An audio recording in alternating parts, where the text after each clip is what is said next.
guys, what is going on? Redmaster here, and welcome back to another Cards and Castles video, where today we do have another deck to showcase for you guys. Now, this deck was inspired by a couple of Dwarven ideas that were being shared around over on Discord a while back, and this one I think is probably one of the more effective Dwarves decks that I've built in a long time recently. And it actually currently is ranked. I know a lot of my hidden combo decks you guys see aren't really at placement, but this one actually is. It did make placement. It ended off at about 28.68. You'll see there it's 28.90 from the match that you guys will see later on in the video. But overall, it's a very effective deck. And if you guys are looking for a undead ladder deck that isn't red, yellow, or you want to kind of switch it up, Catacombs is definitely a deck for you. And Catacombs was even my original name for it. That was basically inspired by Grozit over on Discord, where people were suggesting names for the deck, because I did have to refine it a little bit, and he mentioned Dwarven Catacombs, and that just kind of stuck to me because it's a cool name, Catacomb deck.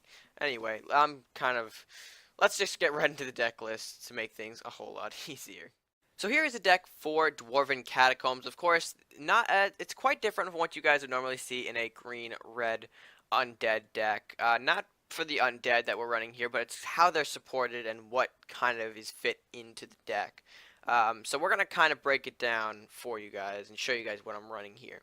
For the undead package, is kind of standard. You got your Unholy Altar for zombie generation, your Keeper of the Doorway for extra undead units, Necromancer for buffs. But these two are only at 2. And Mordok, of course, as your endgame unit. There's a reason why these guys are actually at 2, and I'll explain that momentarily. But moving on, you do actually also have Dwarven cards here, and that's sort of the difference here. That's why things are going to be quite different from what they normally are, because you're accommodating actually some Dwarven spells and units into the deck. So starting out our Dwarven package, we have Dwarven Miner, of course, a nice 2 gold, 3/3 body, sort of in here. As the general Dwarven card. If you're running a Dwarf deck, there's no reason to not be running Dwarven Miner, and that's sort of why he's in here. I also run Dwarven Weapons, 2 of. It's a surprising spell to see being thrown, and it's certainly received quite the buff as of lately for being reduced to 2 gold. If you have a Dwarven Miner out in the field and a bunch of other units, and you are able to draw this, it's not a whole lot of investment to just, boom, power up all the guys by 2 attack for 2 gold. It's kind of sort of the surprise of the deck, as I said before. And it's going to catch a lot of people off guard. From there, I use Dwarven Scopes, only 2 of though, because I don't want to clutter my hand with Scopes if I'm not going to be able to run any units with them. And Scopes, again, if you guys have watched my Pirate video or my Pirate Faction video, you guys know why I run this card. It's pretty much one of my favorites to come out of the recent expansion. Excuse me. And giving melee or giving a melee unit range is just really incredible. If you can throw it on things like Con Artist, Rusty Hooks for extra range, Sharpshooter for extra range, or Mordok, or even Keeper of the Doorway, you're going to be creating quite the target and force an opponent to respond, maybe not how they normally would from the Dwarven Scoped unit. So with that, we move into the Dwarven Sharpshooter, and only again 2 of, because I don't want him to clutter my hand, but he's an effective chipper. And by that I mean that Dwarven Sharpshooter not only has a role to help weaken any units by his long range, but he can also chip castle damage if you need him to. And with things like Armory and Fat Bard in the deck, buffing Sharpshooter to 3/4 or 4/5, he becomes quite a pain in the ass to deal with, and maybe, if you're lucky, your opponent can't really burn him because they've already wasted it, or it's not going to be enough to take down your buff Dwarven Sharpshooter. And from there, we move on to Dino Rider. Dino Rider is actually the only 5 gold that I have maxed out in the deck, because I feel like it's more effective in this than Keeper of the Doorway and Necromancer. Its 3/6 body can definitely fend off a lot of units. It's going to make a lot of successful trades. And if you're only buffing it with, well, not only, but if you're buffing it via Fat Bard, Armory, and even just having another Dwarf, it's going to get insanely stronger. And it could potentially clear the way for some of your other units to come, charge through to make an offensive. And just, again, crazy, crazy power from the Dino Rider in this deck. But we do have a bunch of other cards here as well, not just those from the Undead and Dwarven packages, but a variety of other cards that do help to make the deck complete. So let's start back here, of course, starting at the Defective Flame Cannon. We can kind of group Defective Flame Cannon, Blue Firebolt, and Dragon's Fire in the same role as each other. They're all your direct damage spells in the deck. If you're running Warlocks, there's no reason to not run not only Blue Firebolt, but a couple of other direct damage burns to help you win the games. Or win, that sounded, win all the games, but no. We have Dragon's Fire, of course, as our sort of late game, widespread damage of 3 to all enemy units, and Defective Flame Cannon if you're looking to just cheaply get rid of something or cheaply weaken something. Defective Flame Cannon at 2 to help you. But yeah, Defective Flame Cannon, Blue Firebolt, and Dragon's Fire, all to serve as direct damage from the hand. From there, we move on to Lumberjack. Can sort of be paired with Grotesque Offering here. They simply provide draw. And if you can Grotesque a Lumberjack, that's 3 cards into your hand instantly. That's like a Forbidden City draw, but without the discard. So, again, your draw power here comes from Grotesque and Lumberjack. Next on, we move to Hassan City Guards. Sort of the extra 2 gold security unit. I'm considering moving him down to 2, because I do have the Lumber and Dwarven Miner maxed out, but at 3 he's been pretty good to me so far. So and like I said, being buffed with Fat Bard and Armory, he becomes even stronger and stronger, so having multiple copies of him doesn't really hurt. Next we move on to Con Artist. I use Con Artist primarily for the ramp, of course. If you can successfully awaken him and combo him, you go from 4 gold to 6 gold, which helps when you have a lot of different 3 gold units, or, you know, some higher tier units that aren't exactly in the 8 or 7 plus range. So that way you can at least summon something earlier, you know, a Dino Rider, Keeper of the Doorway, Necromancer. You can do that earlier with the Con Artist in the deck. And like I said, with Dwarven Scope, you can potentially range this guy to have a instant ramper. You know, I range the Con Artist, and now he can attack from afar and still gain that extra gold for you. So definitely a good choice, or a good ramp for the deck. Of course, next we move on to Fat Bard and Armory. I'm going to pair these two together because these two do provide global 1/1 buffs to the rest of the deck, which is going to be pretty useful, especially in a Dwarven, or especially in a Undead deck where buffs like 1/1 are going to matter tremendously when you have units like zombies, you know, continual flood of zombies that can just be buffed with the Fat Bard and Armories. So 3 bards, 2 armories. I'm running 3 bards because I think I can counter the upkeep with the Con Artist, so not bad. Con Artist also serving as a way to sort of counteract the upkeep from Fat Bard. Next we move on to One Eye Maddie. People really haven't played One Eye Maddie a lot since it's sort of nerfed to 0/1. And on top of that, Karasume sort of being sluggish, it sort of killed off the Karasume bounce decks. You don't really see a lot of them anymore. But I run Maddie because if I'm going to be buffing things globally with Armory, with Bards, having a Maddie come out at 1/2 to maybe chip something, or 2/3, and then to have a follow-up mage like Karasume, Professor Headwood, Acolyte, because the mage RNG pool hasn't really been touched. So we're still going to get all of the mages as a possible draw from it. So thinking about that, plus the buffs, it's sort of why I run Maddie here. And he's not bad as a 3-drop either. You can get it pretty early on in the game. And finally, I have Rusty Hooks for the deck. Rusty Hooks, a very important unit. Again, mentioned in the Pirate Meta Monthly video. He hasn't seen a lot of play recently, and I kind of think that's not smart for people who aren't looking into Rusty Hooks, or at least considering Rusty Hooks.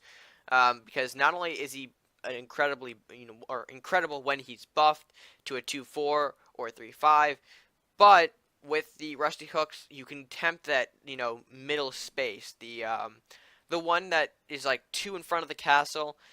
With that, you can basically drag in something by surprise, whether it be a Hassan City Guard, a Salahar Rider, a Lumberjack, pretty early on, and now your opponent has to deal with a 1/3 without their unit to protect them. So again, Rusty Hook's a very powerful unit in the deck, and one that I think hasn't really seen a lot of play, and it's sort of confusing just, you know, to think about, because he's just that powerful. He's very good. He's a very strong card. So yeah, that's pretty much, I think, the Dwarven Catacombs deck wrapped up. A longer deck list, I know. I think I'm running on 8 minutes now, or close to 9 actually, for talking about the deck. But enough talk. Let's go ahead and show you guys the match that I did earlier on before I recorded this portion, and show you how effective Dwarven Catacombs is on the battlefield. Alright, so here is the map. Oh, camera's a little weird. Against Pudge Pickle. Let's get rid of the Dino Rider. We don't need that high costing unit in our hand now. Dwarven Sharpshooter, okay. Not the worst thing, but we do have a nice, solid 1-2. Okay, even better. Lumberjack. Beautiful. We'll throw him right out, see if we can tempt out another draw. But overall, we're looking pretty solid here with the Unholy Altar, hooks into Sharpshooter.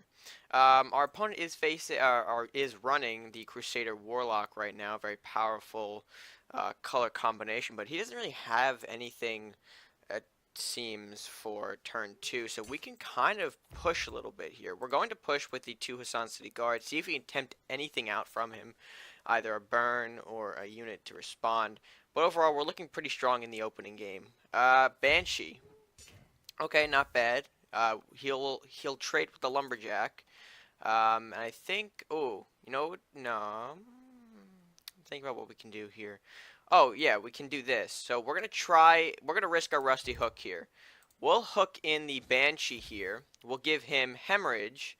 It's not the worst thing, but with that, we can push up our Hassan City Guards without having to trade them into the Banshee. So we're going to force a response for these Hassan City Guards and hopefully tempt away from the, okay, he'll Witch Bolt it, which is completely fine, and then Knight of Flowers, which we're going to try and get rid of pretty quickly here. We don't really want that around, but we're not going to burn it with Defective Flame Cannon, or are we?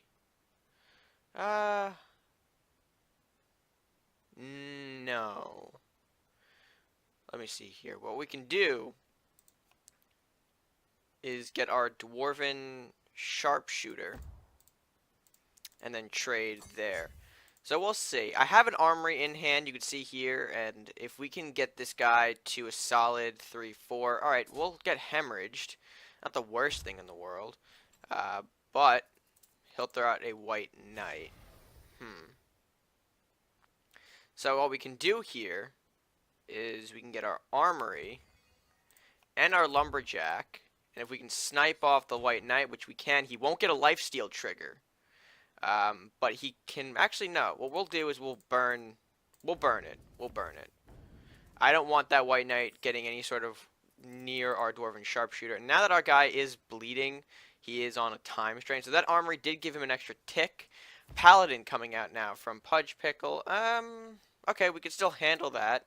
Not sure how, though. If we had another armory, that would help. But still. Alright, let's throw our guards down. Let's weaken the Paladin a bit here. We'll get a Dino Rider. Let's throw the Unholy Altar down here to get some zombies generating. We'll throw our Hassan City up. Oh, we do have to worry. He could have Luminaris, though. Oh, no. I might have just backed myself into a corner here. Yeah, we're gonna grotesque this guard now for draw. Because if we lose all of our guys, then we won't have the draw to recover. So let's sack, but I think I just backed myself into a corner here. It depends on if he has the Luminaris or not. If he does, then good for him. He's gonna get some board control. But if he doesn't, then he's gonna have to find a way to respond to the Sharpshooter. I would like to get a hit on the castle with Sharpshooter. Flamestorm. So he'll actually get a shot on the castle. Actually, no. He'll kill off his own Paladin. What am I thinking of? He'll also get a Salahar Rider and Stables out on the field, which is okay, but we do have another burn in hand, plus the hooks. So here's what I like about hooks in the deck. I did mention that hooks is great for that space in front of the castle, and what we're going to do here is we're going to actually pull in this Salahar Rider. And now he's down an extra unit. He will weaken the zombie, which is probably one of the better targets that could have gone to.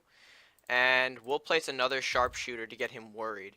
So our ideal play right now, or what we're trying to look for, is a hook on the castle and a Sharpshooter to start chipping damage. He'll throw a Swordsman, though. Swordsman's not going to really help him. It could. But let's see, what can we do? Alright, we have the Fat Bard now. So what we can do is Fat Bard comes out. We'll Flame Cannon the Stables. and that way we can hook and shoot the swordsman for a beautiful combination there. And then we'll move all of our zombies around. And then we'll throw out our con artist up here. So that way we can avoid another cleave. I doubt he's going to cleave us again, but you never know. With 2 cards in the hand is more than possible. And now that we know he is running swordsman, it doesn't matter apparently because he's going to surrender as soon as I said this line.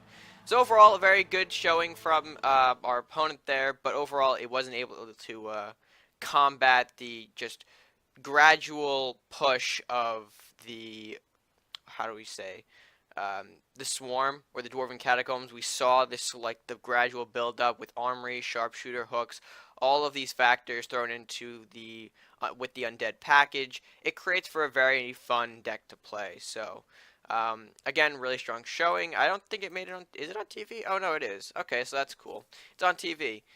So if you aren't watching the video, or if you already watched it, I'm just kind of rambling on at this point. Let's get to the outro of the video.